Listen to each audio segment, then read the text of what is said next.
healing is not linear. We're going to be talking about the different layers of healing. We'll start with the story of Jack. Jack was dealing with CPTSD, and he was doing a Google search. He found a trauma specialist. He started working with this specialist, and he really started making progress. One of the things that Jack struggled with was self-worth. And Jack would feel like if he did something wrong or he made a mistake, like at work or in the family, it felt like his self-worth would go down. It felt like he was worth less. Whereas when he did well, or he felt like he was succeeding, then Jack felt like his worth actually went up. Like he actually felt like he was more worthy as a human when he did better.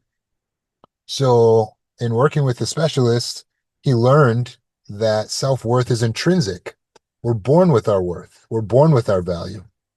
And uh, since you have your value from birth, it can't get taken away from you when you do something wrong. And it's not like you suddenly get it when you do something right. Your worth is simply intrinsic to you. So when he learned this, he felt like that was something he healed, and it helped him to move on and to move forward in his life and to not equate everything back to self-worth when he succeeded or when he failed. But then he went through a particularly difficult situation. His wife left him, and so this was a new challenge. And he found himself going back to the old way of thinking. This means that I'm worth less because something bad has happened to me or because I'm being mistreated. Now, I ask you, since Jack has regressed, does that mean that he's back at square one in his healing? Since Jack is struggling again with something that he thought he already healed, does that mean he has to start all over again, that he didn't truly heal? What we have to learn about healing is that healing is not linear.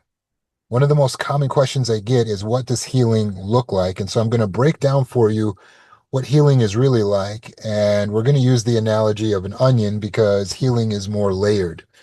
And it's like you're peeling layers off of an onion, and every layer makes you cry. But then there's another layer that has to get peeled back until you finally get to the core. Healing is not a fixed place. So it's not like when you've healed, you get there and you're good for the rest of your life. When you get to the point of being healed in my program, that means that you no longer have the symptoms of CPTSD.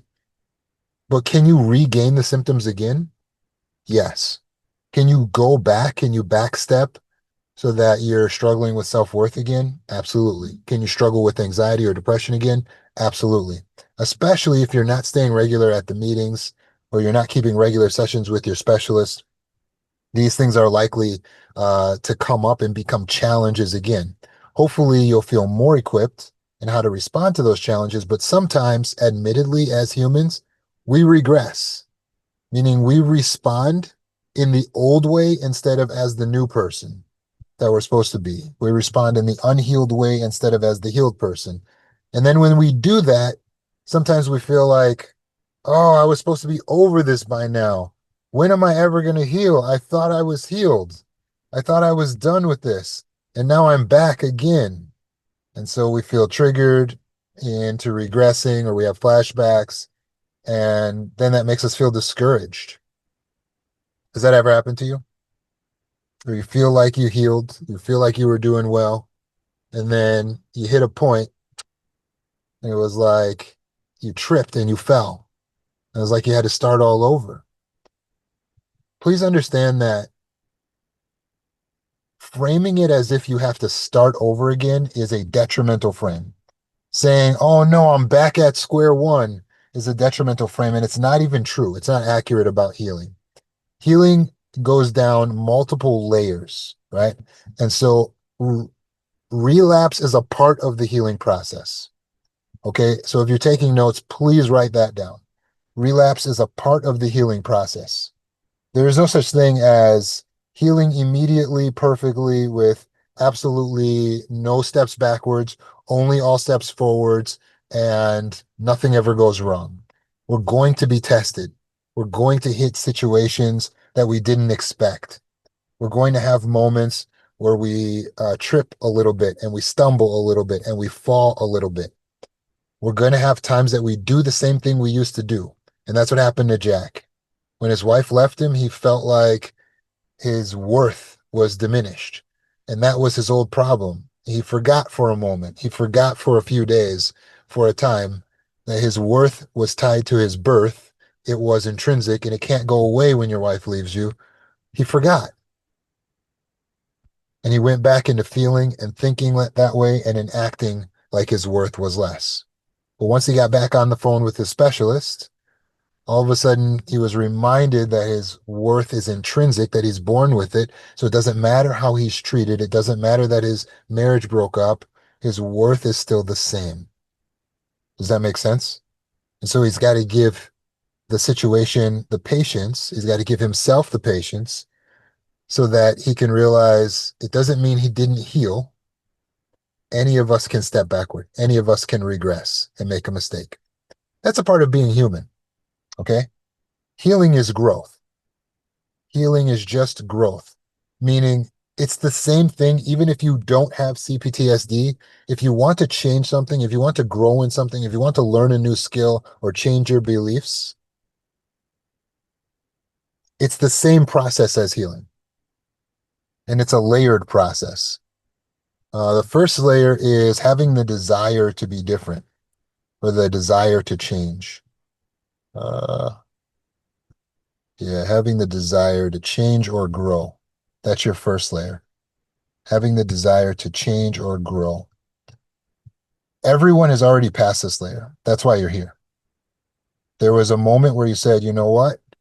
I want to grow. I want to be different. I want to get better than this.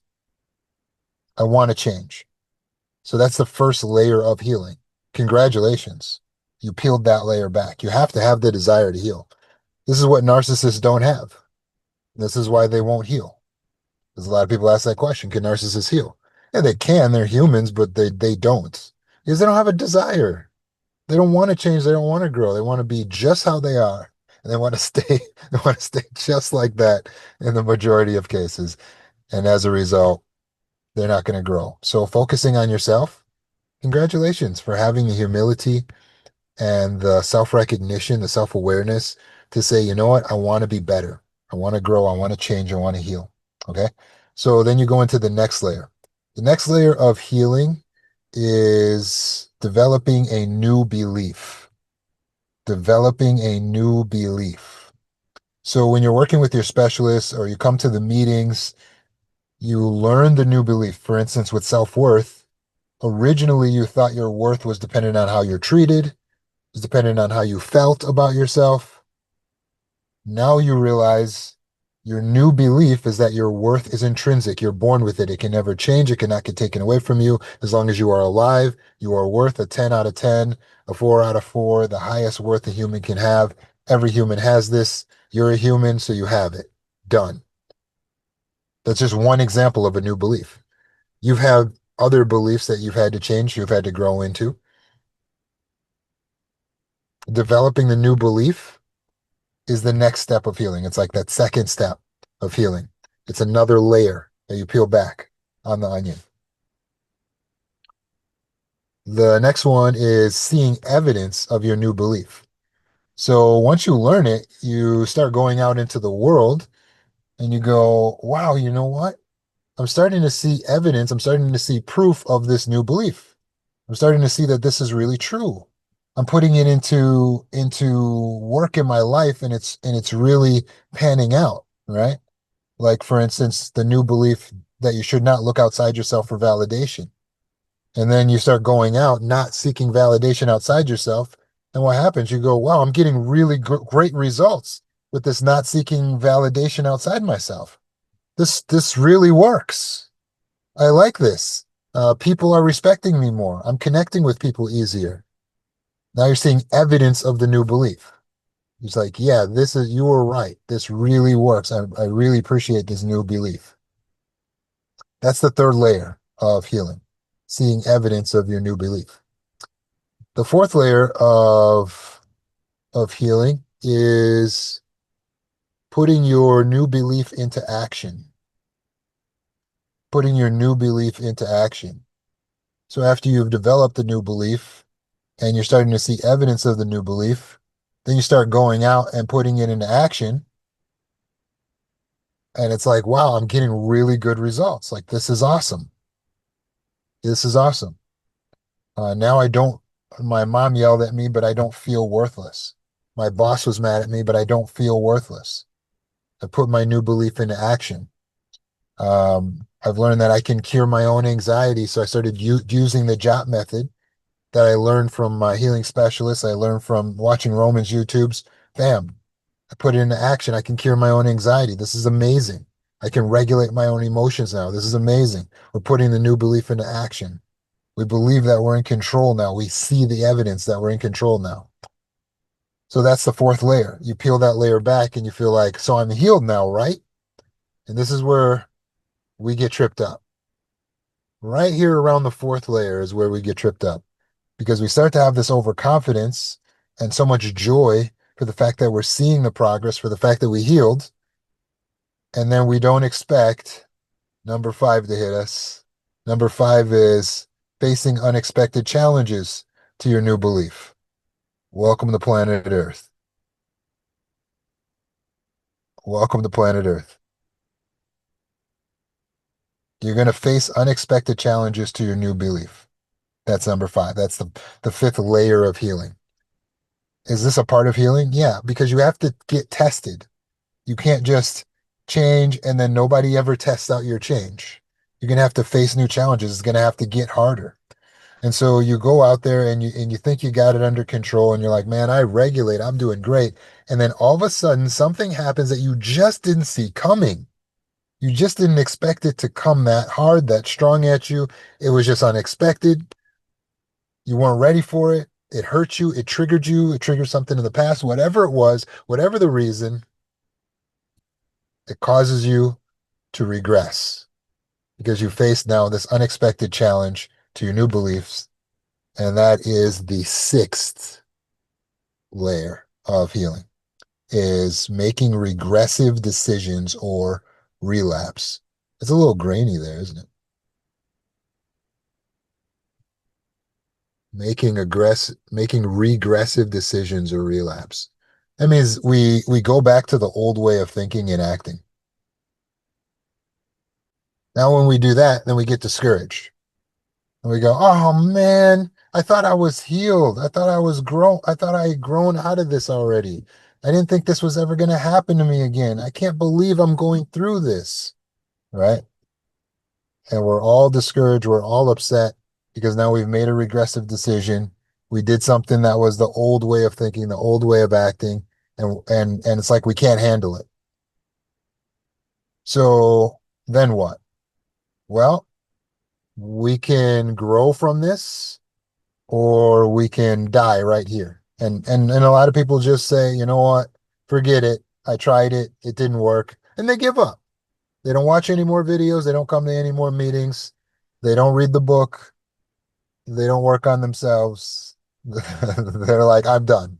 I'm done. I thought I healed, then I didn't heal, and now I give up. You don't want to do that. You want to keep going and peeling back the layers.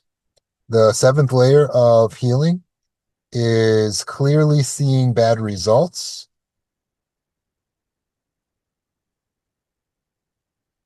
clearly seeing the bad results of the old behavior, clearly seeing the bad results of the old behavior. That's the seventh layer of healing. Clearly seeing the bad results of your old behavior.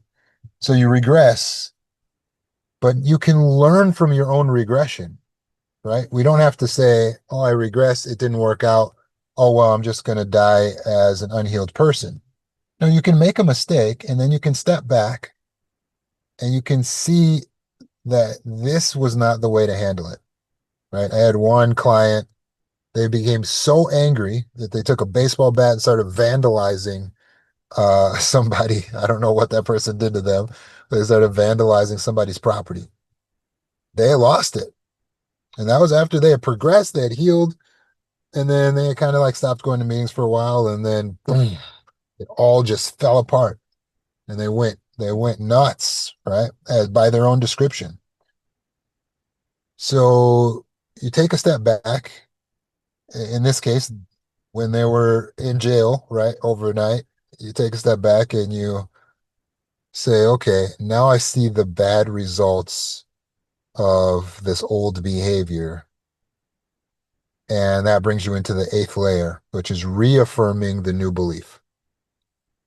No, I know how I have to handle this next time. I have to handle it with patience. I learned my new belief that I learned in healing school was that patience is the ability to face provocation without becoming irritated, to handle discomfort without becoming irritated. So the eighth layer is reaffirming your new belief. So you become renewed in it. You know what? That was the right way to handle it. The way that what I did was not the right way of handling it. So then number nine is putting the new belief into action again. Does it feel like a loop? Yeah. It can be described, it's described as some like a spiral, right?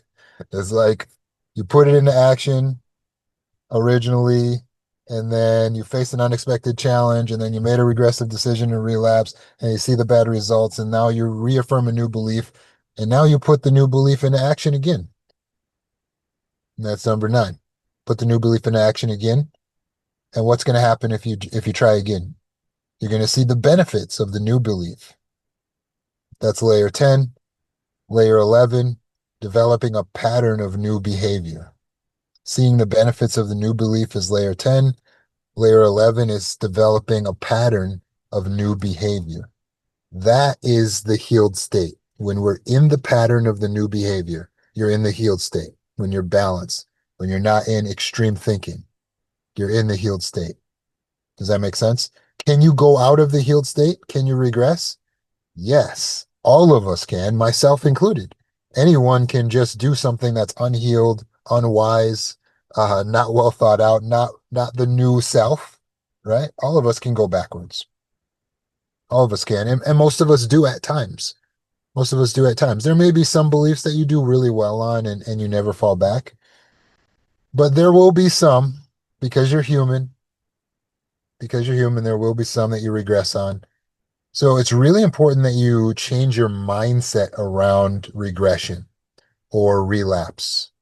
You cannot say, this puts me back at square one, because that would be detrimental to you. You're not back at square one.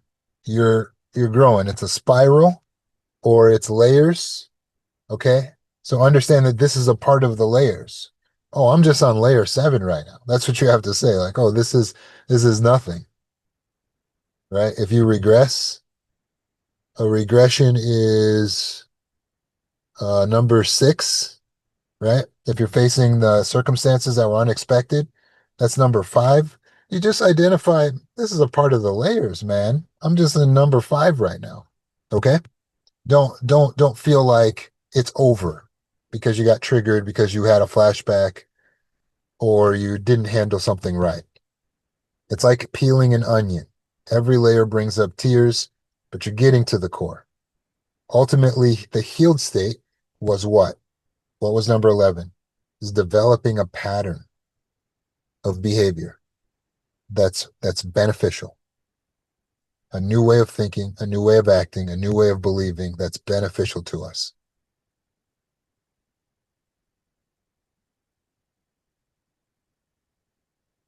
So what's something you thought that you already healed from, but you found yourself struggling with again?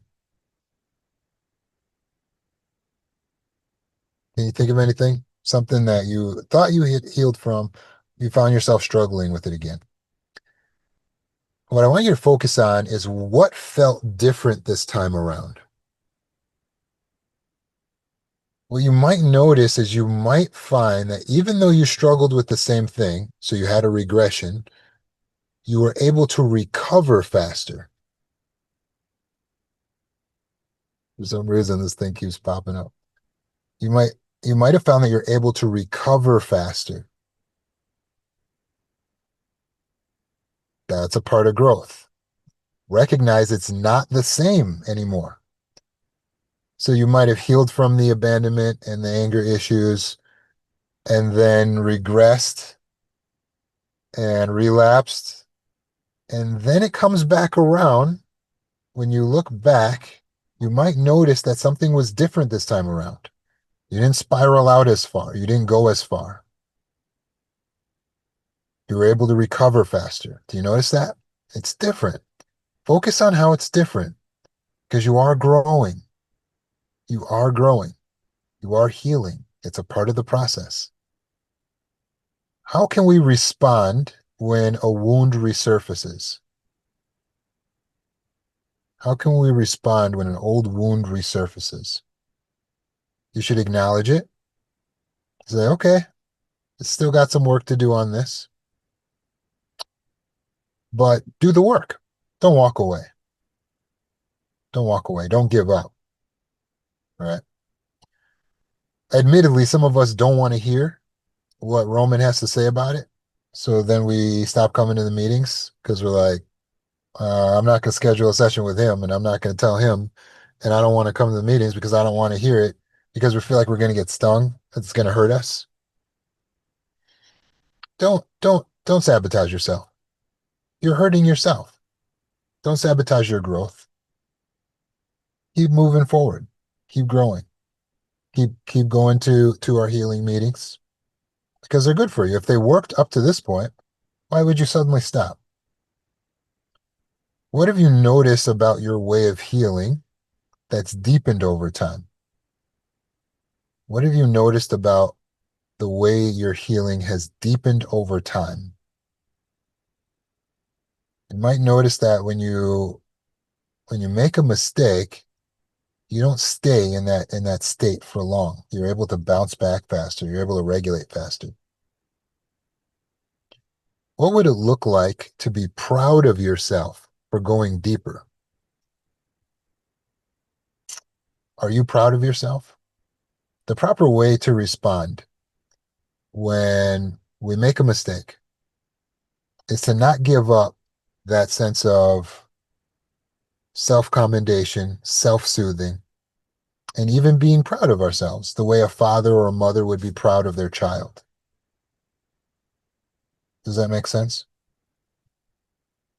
So commend yourself. It's your job to soothe yourself. Okay. Again, sometimes we look for that soothing from our specialists. And we say to our specialist, don't be mad at me. Don't be mad at me. I made a mistake. I know. I already know what you're going to say. Don't be mad. I just need you to tell me it's going to be okay. I just need a hug. It's not up to other people, including your specialist, to coddle your emotions. It's not the job of your trauma specialist to make you feel better. It's not their job. I'm sure there's therapists out there who do that, but that's not what my trauma specialists are trained to do. We're trained to help you to recognize the detrimental beliefs and to adopt the beneficial beliefs so that you don't need us anymore, not to create a codependent relationship. We want to empower you so that you know how to heal yourself. So don't try to manipulate your specialist or anyone else into coddling you when you feel like you made a mistake. Just you can tell them, hey, I had a relapse here, but but focus on what you learned from it. Here's what I learned, and here's how I'm going forward. So you're not back at square one. You're standing on top of everything you've already been through and everything you've already learned. You didn't fail when you make a mistake. That's not a failure. It's a learning opportunity. It's an opportunity for growth, to demonstrate your growth. That's how we learn. When you were a baby, that's how you learned how to walk. It was through failure. It wasn't like you just got up one day and went to the kitchen like, hey, does anybody want anything to drink? That's not what happened. You realize that's not how you learn to walk. You actually fell down several times. You hit your head. You failed your way to success. When you learned to talk, it was the same thing. You didn't just one day get up out of the crib, sit up straight, and just start giving dissertations and start debating politics. You realize that at first you couldn't pronounce words properly. In fact, you would say them so funny that your parents couldn't even help but to laugh at the way that you would say it. They weren't even trying to laugh at you. You were trying. You had to fail your way to success. That's how you learn to talk. So that's how we heal. That's how we grow. It's the same thing. It's through a process of failing our way to success. So the road to healing is paved in relapses. So go on out there and go relapse. Right? We don't try to make a mistake, but you have to realize that that's a part of the deal. That's a part of the deal. That's a part of growth. So don't feel bad about it. First step, regulate yourself, breathe, blink. Okay. That's the first part of stop. That's stillness. Next step, regulate the thoughts. Okay. What's the other side of this? What's their perspective? Am I seeing this from all angles? Okay. Good. Regulate your thoughts. That's the T in stop. O is observing. Where am I? What's the time and place? I'm not a kid anymore. I'm an adult. Hey, look, these people around me don't pay my bills, right? A little observance can go a long way. Observe how you feel. What is my feeling? And then finally, P, be patient. When people get upset and they give up because they relapse or they feel like giving up, they're not being patient. Be patient with yourself. Okay. The bulk of your growth can happen very rapidly, maybe over weeks or just months. But we never stop growing and we never have to stop avoiding falling backwards. We always need to move forward. So keep peeling your onion, keep crying, but know that you will get to the core and you're going to do great things. Learning how to heal is a life skill because even after you've healed, you're going to use the same process to grow in other areas of life. So, congratulations to you for being smart, brilliant, vibrant, and resilient and healing and growing to this point.